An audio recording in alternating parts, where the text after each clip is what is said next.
이사야서 51장 17절에서 23절 교독하겠습니다. 제가 먼저 읽을게요. 여호와의 손에서 그의 분노의 잔을 마신 예루살렘이여 깰지어다 깰지어다 일어설지어다 내가 이미 비틀거름치게 하는 큰 잔을 마셔 다 비웠도다.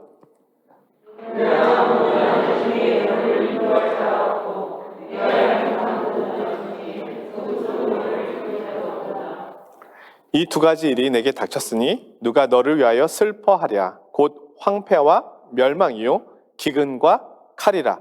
누가 너를 위로하랴.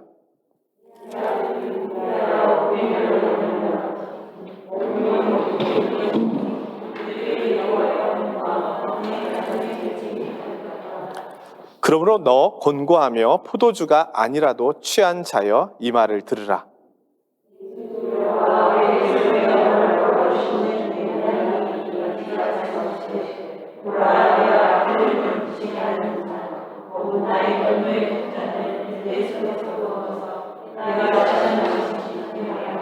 함께 있습니다.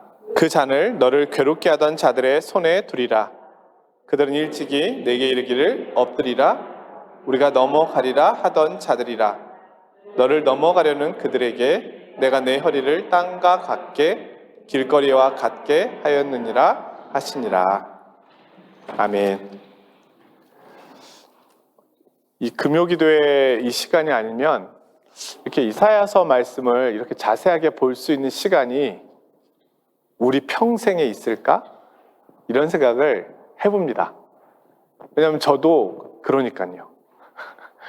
저도 내가 이사야서 말씀을 이렇게 자세하게 볼 수 있는 시간을 가진 적이 있던가? 너무너무 특별하다는 생각이 드는 거예요. 저한테도 처음 있는 시간이거든요.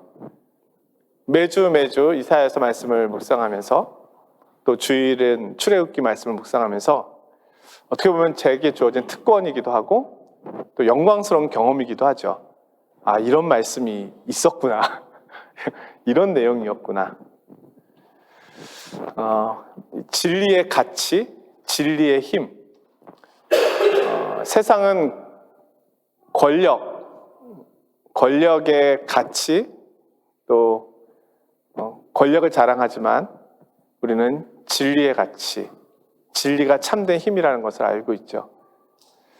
예전에 그 이응로 화백이라고 이제 계셨잖아요. 지금은 이제 돌아가셨지만, 그분 보스센느의 기와집을 짓고, 그 기와를 다 한국에서 공수해 가지고 오셨다고 그러잖아요.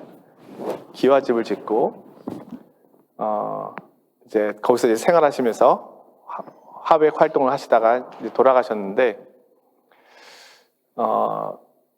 이제 우리 아내 되시는 권사님도 그 화가시잖아요.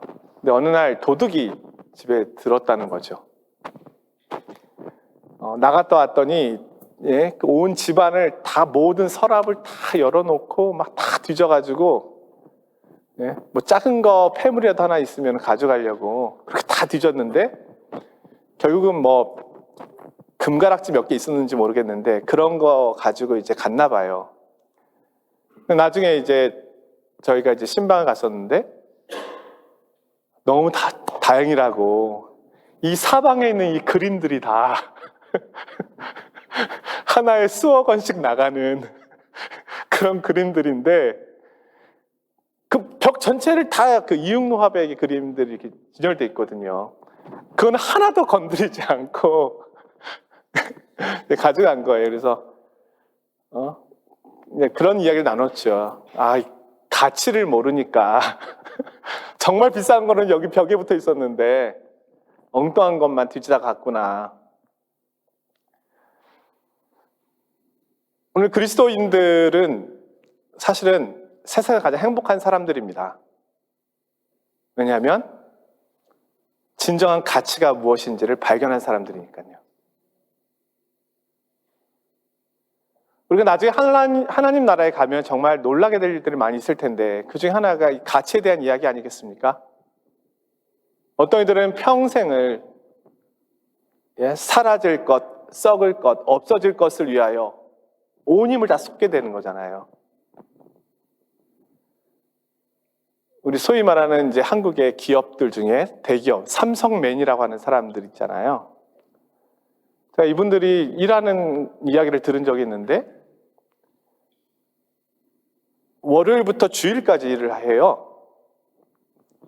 근데 거의 회사에서 잠을 자고, 주일날에 한 번 오는데, 새벽 2시에 왔다가 6시에 나간대요. 아침 6시. 그래서 자신은 남편 얼굴을 보지도 못하고 아이들도 보지 못하고 그렇게 살더라고요. 그렇게 일을 많이 하더라고요. 대신 월급은 되게 많이 준대요.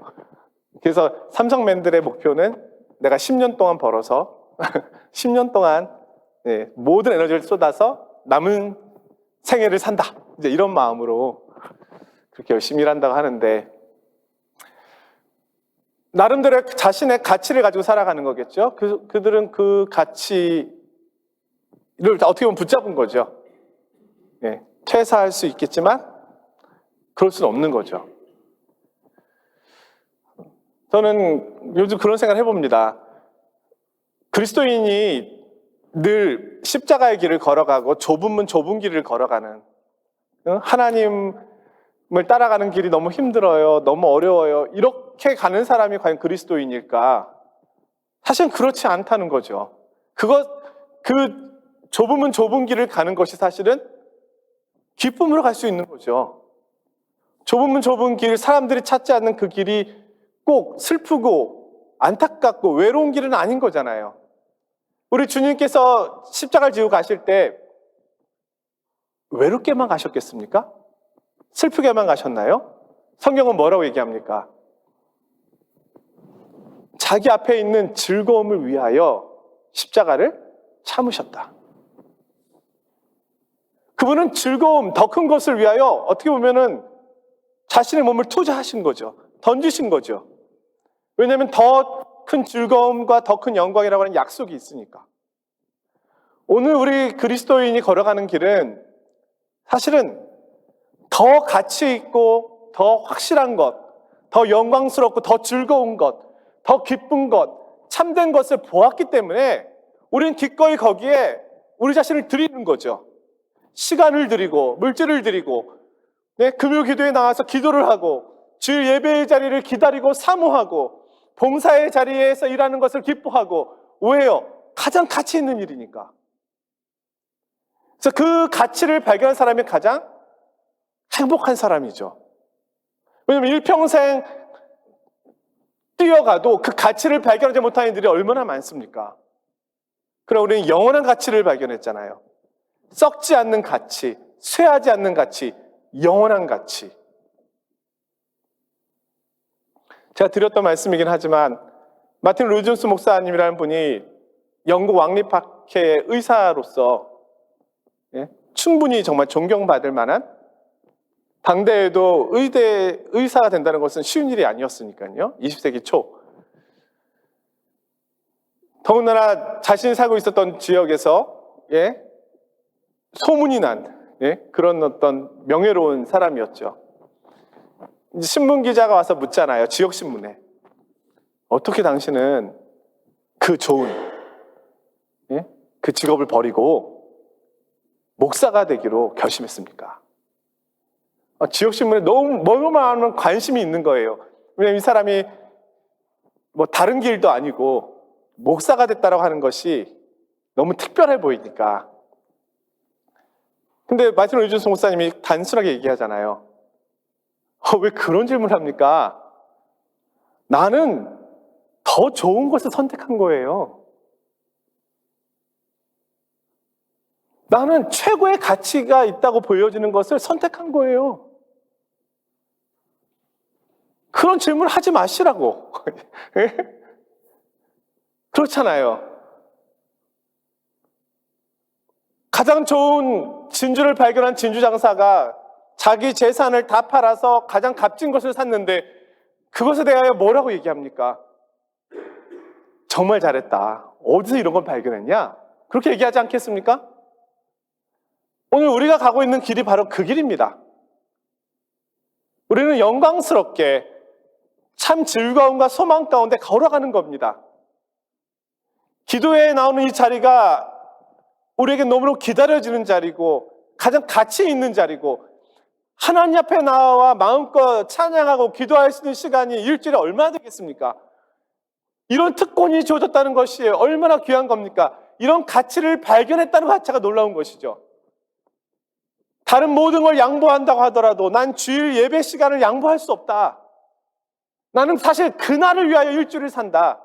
나의 최고의 가치는 그날 그 시간에 마음과 뜻과 온 힘을 다해서 하나님 앞에 드리는 그 시간이다. 모든 시간이 다 주님의 시간이지만 예수를 그리스도로 고백하고 있는 그 믿음의 성도들이 모여서 드리는 그 시간은 나는 누구에게도 양보할 수 없는 시간이다. 나는 그 시간이 최고의 가치 있는 시간이라는 것을 발견했다. 그것이 그리스도인이잖아요. 근데 오늘날 우리가 뭔가 잘못한 생각하고 있는 부분들이 있는 것 같아요. 봉사하는 것도 인심을 쓰는 것 같고, 예배 자리에 나오는 것도 목사님 주중에 전화하셔서 나왔어요. 네? 그런 거 아니죠. 이제는 그런 단계가 아니죠. 고민해야죠. 나에게서 최고의 가치는 무엇인가? 물론 그리스도께서 나를 부르셨지만 그 부르심에 내가 응답한 거 아닙니까? 내가 왜 응답했는가? 소위 말하는 세상에 좋은 것들이 있습니다. 나를 부유하게 만드는 일들이 있고, 나를 명예롭게 만드는 일들이 있고, 나를 더 즐겁게 만드는, 나를 만족시킬 만한 일들이 있을 수 있겠죠. 그러나 그런 일들을 놓고, 그리스도를 놓고 비교하는 겁니다. 어떤 것이 가치 있는가? 어떤 것이 참된 것인가? 이성적으로 판단하고, 경험적으로 판단하고, 영적으로 판단해서 가장 가치 있는 걸 선택하는 것입니다. 그리고 선택한 그것에 대해서 내 삶을 다하여 따라가는 거죠. 왜냐하면 그럴 때 우리에게 만족이 있잖아요. 모든 사람들이 최고의 가치라고 여기는 걸 위해서 살아가고 있잖아요. 우리도 그런 거잖아요. 많은 사람들이 평생 고민하는 것이 무엇입니까? 어떤 것을 하며 살면 즐거울까? 내가 어떤 취미를 가지면 좋을까? 내가 무엇을 하면서 살면 좋을까? 늘 이런 고민을 하잖아요. 그래서 그것을 찾아서 사실은 평생 가고 있는 거잖아요. 그런데 진리 안에서 영적으로 우리가 그런 수많은 고민을 하면서 가는 가운데 세상의 철학으로도 되지 아니하고 다른 종교로도 되지 아니하고 다른 사상과 이데올로기로도 되지 아니하고 어떤 물질적인 번영이라든지 명예라든지 권력으로도 되지 아니하고 영원한 가치가 있다는 것을 발견한 것은 우리에게서 얼마나 큰 특권입니까? 이제는 당당하게 즐겁게 영광스럽게 그 길을 가는 겁니다. 금요일에 나는 이 자리가 내게 너무 영광스러운 자리고 주일을 기다리는 자리가 너무나 영광스러운 자리고 내가 봉사하고 있는 그 자리가 하나님 내게 주신 봉사의 자리 아닙니까? 얼마나 영광스러운 자리입니까? 올해만 지나봐. 나 다시는 안 해. 힘들면 물론 그런 마음 가질 수 있겠죠. 그러나 다시만 판단해 보는 거예요. 그것이 하나님 내게 주신 거라면. 이 일을 통해서 내가 얻게 되는 하나님 앞에 드려지게 되는 최고의 가치를 발견한 내가 그 가치를 함께 나눌 수 있다면 이보다 더 귀한 것이 어디 있습니까? 우리는 진리의 가치를 따라가는 사람이다. 저는 교회가 저를 비롯해서 우리 성도님들이 흔들리게 되는 이유들이 무엇일까에 대해 고민해 보면 결국은 이 부분이라고 저는 봅니다. 나는 무엇을 최고의 가치로 두고 걸어가고 있는가? 나는 어디에서 가장 큰 기쁨과 즐거움과 만족을 누리고 있는가? 그것에 대한 질문이라고 봅니다. 부자 청년이 예수님께 와서 묻잖아요. 어떻게 하면 영생을 얻을 수 있겠습니까? 이 부자는 이 부유함이 가져다주는 힘이 무엇인지를 너무너무 잘 알고 있습니다. 그래서 부유함 속에서 많은 것들을 누렸던 이에요. 근데 하나님 나라에 대한 이야기도 들은 거예요. 이 땅에서도 누렸던 걸 하늘에서 누린다면 정말 좋겠는데? 이거야말로 최고 아닌가? 어디 있든지 내가 누릴 수 있는 거잖아. 그럼 영생을 어디서 얻을 수 있을까? 주님께 찾아갔습니다. 주님, 영생을 어디서 얻을 수 있겠습니까? 계명을 지켜라. 주님, 제가 계명을 다 지켰습니다.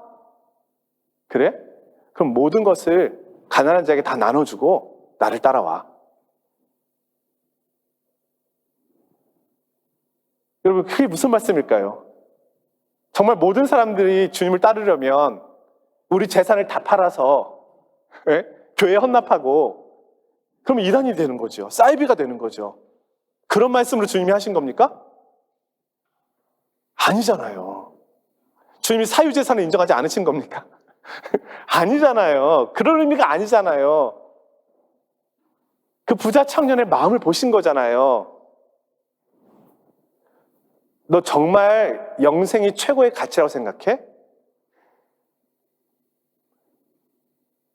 너의 모든 소유를 다 내주고서도 이것을 얻어야 되겠다라고 지금 생각하고 있는 거야?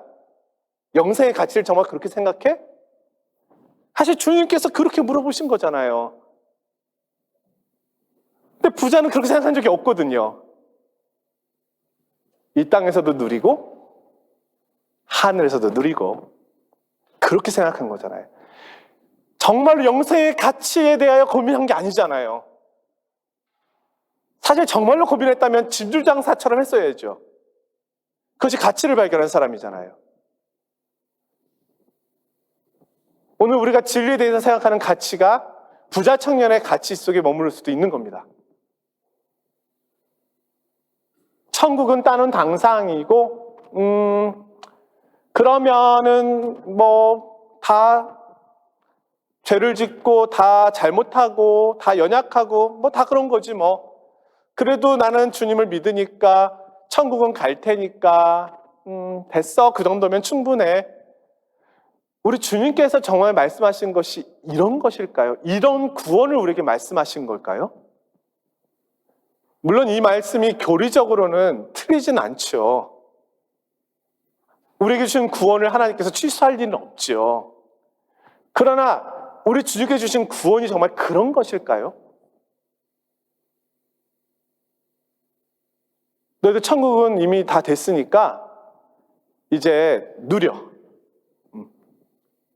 누리고 주님께서 너의 마음과 상황 형편 다 아시니까 괜찮아. 괜찮아. 이런 것일까요? 그러면 산상수훈의 말씀은 뭡니까? 제자들에게 가르쳐 주신 말씀, 참된 복에 대한 팔복에 대한 말씀, 그 다음 이어지는 주님의 말씀, 세상의 빛이 되라, 소금이 되라. 오리를 가자하면 심리를 가져와라. 오른뺨을 때리거든 왼뺨도 돌려대라. 원수를 사랑해라. 이런 말씀은 뭡니까? 이것이 사실은 주님께서 정말로 우리에게 가르쳐 주시려고 했던 최고의 가치 아닙니까? 그리스도인은, 하나님의 자녀는 이렇게 살아야 한단다. 예수님께서 결국 마태복음에서 마지막에 하시는 말씀이 그거잖아요. 우리는 그것을 지상대명령이라고 이야기하는데 그 내용은 사실 무시무시한 내용입니다. 내가 너희에게 분부한 모든 것을 가르쳐서 지키게 하라. 가서 교회를 세우라. 이런 차원이 아닙니다. 너희도 나의 말대로 배우고 지키고 그리고 그것을 가서 다른 사람에게도 가르치고 지키게 해라. 결국 이게 하나님의 나라잖아요. 이 세상에 하나님 나라가 있음을 알게 해라. 지금까지 세상에 살아왔던 방식과는 전혀 다른 하나님께서 말씀하시고 하나님께서 가르쳐 주신 새로운 세상, 새로운 피조물에 의하여 새롭게 변혁되어가는 이전과는 전혀 다른 세상이 있음을, 이전과는 전혀 다른 삶의 원리와 질서가 있음을 가르쳐서 지키게 해라. 그 말씀이잖아요.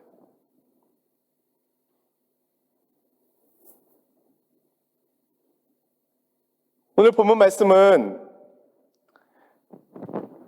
핵심이 17절에 나오는 분노의 잔이라고 하는 말씀입니다. 근데 이 서두를 제가 길게 말씀드린 이유가 이 분노의 잔이라고 하는 이 말에서 예수 그리스도의 모습을 떠올릴 수 있기 때문입니다. 아, 너무 무리한 해석 아닙니까? 그럴 수도 있습니다. 어떤 면에서. 그러나 그렇지 않은 이유는 51장 이후에 52장으로 가면서 좋은 소식, 복된 소식이라는 말씀이 나오고 52장 하반절부터 53장까지 고난받는 예수 그리스도의 모습, 야훼의 종의 모습이 나옵니다. 우리가 가장 잘 알고 있는 그가 찔림은 우리의 허물 때문이요. 결국 이 말씀은 이어지거든요. 그런 의미에서 오늘 이 분노의 잔이라고 하는 단어 속에서 예수 그리스도를 연상하는 것은 충분히 맞는 해석이죠. 예수님께서 이 땅에 계실 때 우리가 알고 있는 것처럼 분노의 잔을 마셨잖아요. 우리를 대신해서. 우리 주님께서 겟세마네 동산에서 뭐라고 기도하십니까? 이 잔을 내게서 옮겨주십시오. 거기서 말씀하시는 잔이 뭡니까? 하나님의 분노의 잔. 하나님 아버지께로부터 받을 심판에 대한 그 분노의 잔이 예수님께서 각오하고 결심하고 오셨음에도 불구하고 너무너무 두려우셨던 거죠. 할 수만 있거든 옮겨주십시오. 우리 주님의 간절한 기도였죠. 예수님께서 왜 분노의 잔을 받으십니까? 그분은 죄가 없으신 분이신데 하나님께서 예수님을 바라보실 때 뭐라고 말씀하십니까?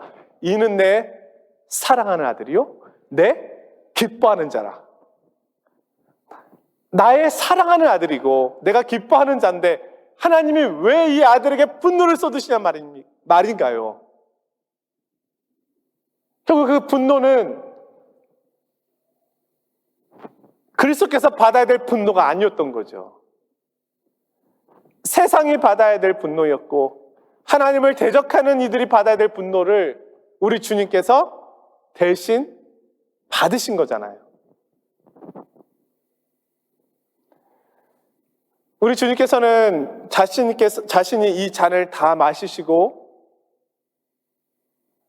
그럼으로써 다른 이에게 쏟아져야 될 분노에 대하여 이제는 분노가 아닌 평화와 나음과 치유를 허락하시잖아요. 왜냐하면 하나님의 분노로 인한 심판이 치러졌으니까.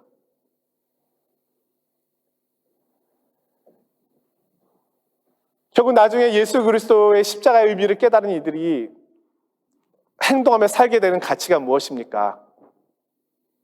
그리스도께서 우리의 죄를 대신 지신 것처럼 나도 형제의 연약함을 지고 간다. 그것이 가능한 이유는 주님께서 나의 연약함을 대신 주셨으니까. 너희가 서로 짐을 나누어지라. 우리 주님께서 사실은 로마랑 싸우시지 않으셨잖아요. 우리 주님께서 오셨을 때 이 세상이 얼마나 불의했습니까? 로마의 지도자가 얼마나 불의합니까?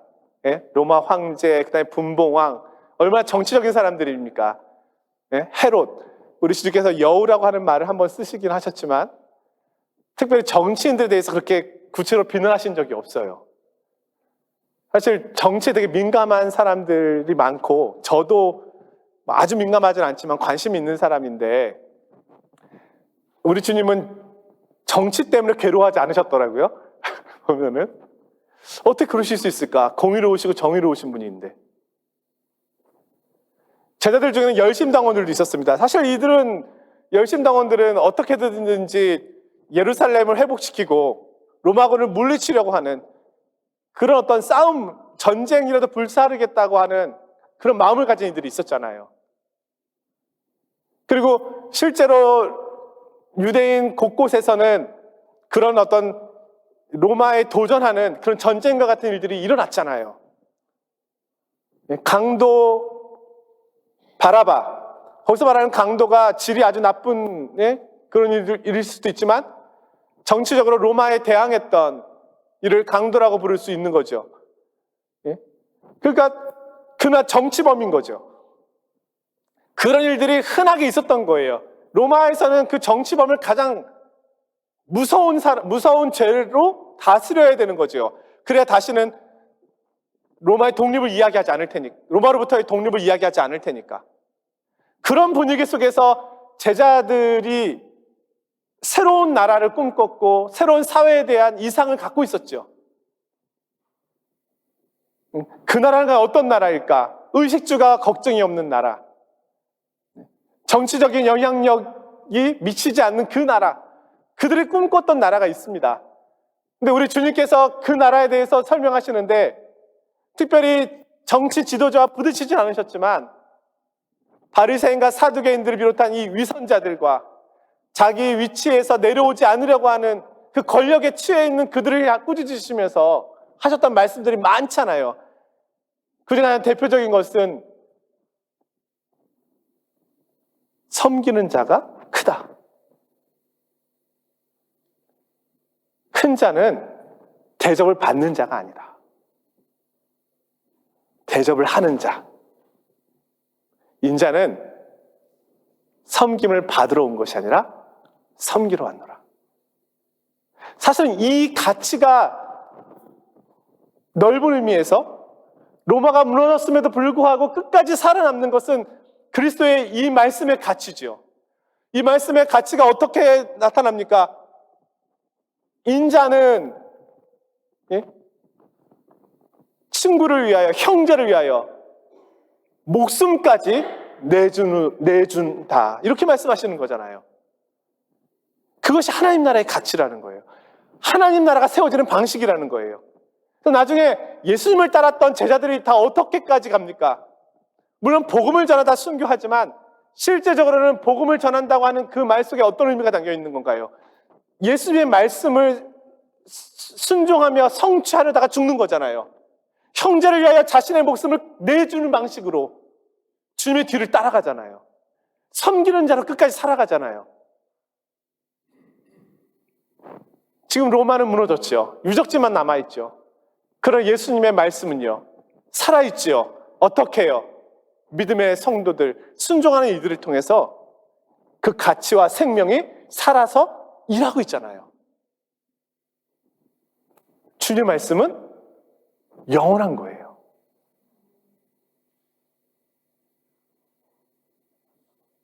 아니 우리 프랑스에도 로마 유적지가 곳곳에 있잖아요. 얼마나 대단합니까? 로마라고 하는 나라가. 영국까지 못 뻗쳤다고 하니까.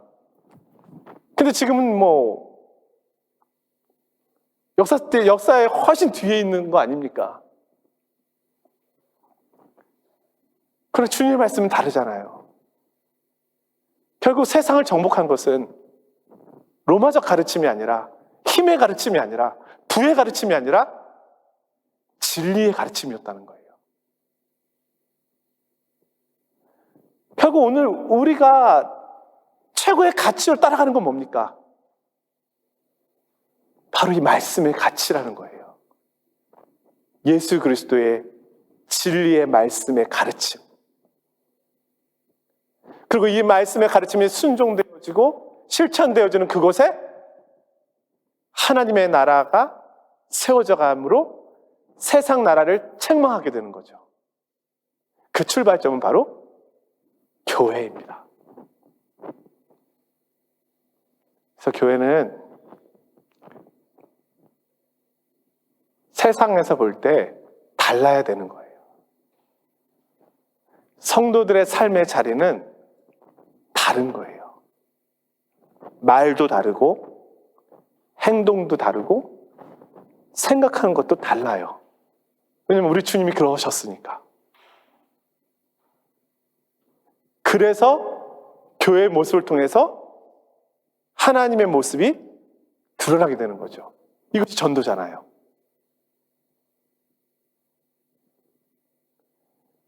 오늘 우리가 주님의 말씀의 가치를 깊이 되새겨봐야 되는 시대에 살고 있습니다.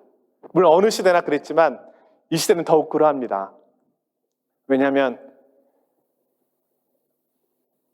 너무나 많은 이단들이 등장했고 너무나 많은 믿음의 사람들이 힘을 잃어가고 있기 때문에 우리 그리스도인은 그런 사람들이 아닌데 빛인데 소금인데 누가 봐도 빛인데 누가 봐도 소금인 건데 누가 봐도 이 차이를 어떻게 세상하고 같이 섞일 수가 있습니까? 이 차이가 전혀 다른 존재잖아요. 빛과 어둠이 전혀 다른 성질이잖아요.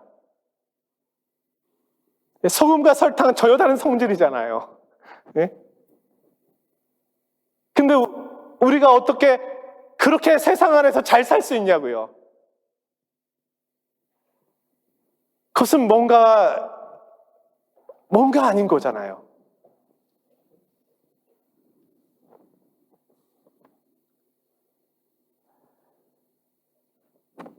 오늘 하나님께서 이사야서에서 말씀하고 있는 이 내용이 분노의 잔을 이미 이스라엘은 너희는 다 마셨다 이렇게 선언하는 겁니다. 그러니까 더 이상 하나님께서 이스라엘 백성들에 대하여 심판하지 않으시겠다는 거잖아요.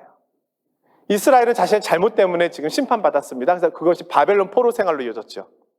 그런데 70년이라는 시간 동안 바벨론을 향한 하나님의 진노가 쏟아졌다는 거예요. 그리고 이제 하나님께서 더 이상 이스라엘의 그 죄에 대하여 묻지 않으시겠다는 겁니다. 이제 진노의 잔이 다 해결됐다. 그럼 이제 어떻게 합니까? 이스라엘 백성들은 더 이상 하나님을 두려워하는 분으로 보일 것이 아니라 이제 하나님의 약속의 말씀을 따라서 순종하는 자로 살아야죠. 이제 그것이 이스라엘이 가야 될 방향이잖아요. 근데 여전히 이스라엘이 진노의 잔이 이미 다 부어졌음에도 불구하고 예전에 바벨론 포로 때의 모습처럼 비틀거리고 있는 거예요. 하나님을 크고 두렵고 무서운 분으로만 보고 있는 거예요. 그래서 하나님께서 약속하신 그 약속의 길로 가는 것이 두려운 거예요. 너희들이 해야 할 일이 있고 너희들에게 준 약속이 있고 너희들이 지금 맺은 언약 속에서 실천해야 될 일이 있는데 이들이 여전히 하나님의 진노만을 바라보면서 머물러 있는 거예요. 하나님께서 또 우리를 징계하시면 어떡하지? 이 두려움만 갖고 있다는 거예요. 하나님께서 말씀하시는 거예요. 진노의 잔은 다 부어졌다. 끝났다. 그러니 이제 일어나서 깨어나서 너희들에게 약속한 그 약속의 길로 나아가라.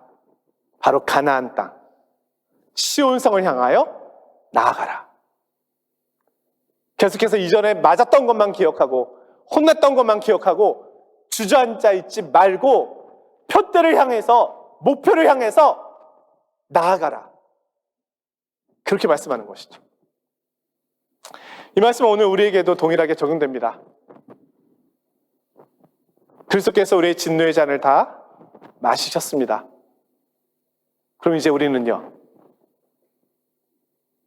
하나님이 약속하신 그 하나님의 나라, 그 도성을 향해서 나아가는 겁니다. 우리의 목표는 거기입니다. 하나님의 나라는 물론 장차 가게 될 영원한 천국, 하늘의 천국으로 묘사되기도 하지만 그러나 이 땅에서는요, 표대이신 예수 그리스도로 묘사될 수 있는 거죠. 예수 그리스도를 향하여 나아가라. 죄와 씨름하고 죄로 인하여 애통해하고 죄로 인하여 신음하는 시간, 그 시간으로 너무 많은 것들을 허비하지 말고 진노의 잔은 내가 다 마셨으니 이제는 하나님의 백성으로, 하나님의 자녀로, 하나님의 일꾼으로 표대를 향하여 나아가라. 그 약속을 향하여 나아가라. 두려워하지 말고 그렇게 나아가라. 오늘 이 시대에 한국 교회를 비롯해서 유럽 교회 여러 가지 연약해진 모습들이 있지만 실질적으로 부흥의 역사와 하나님의 구원의 역사가 나타나고 있는 현장들은 사실은 계속해서 확장되어 가고 있습니다. 하나님의 말씀은 일하시고 계시고 하나님의 영은 그리스도를 계속해서 증거하고 계시며 그리스도를 주라 고백하는 그 현장 속에 하나님의 나라가 세워져 가고 있습니다. 오늘 우리도 피곤한 손과 연약한 무릎을 일으켜 세우고 다시금 하나님의 약속을 바라보며 예수 그리스도 표대를 향하여 그렇게 담대히 나아가시는 그런 시간들, 그런 인생의 여정이 되시기를 주님의 이름으로 축원드립니다.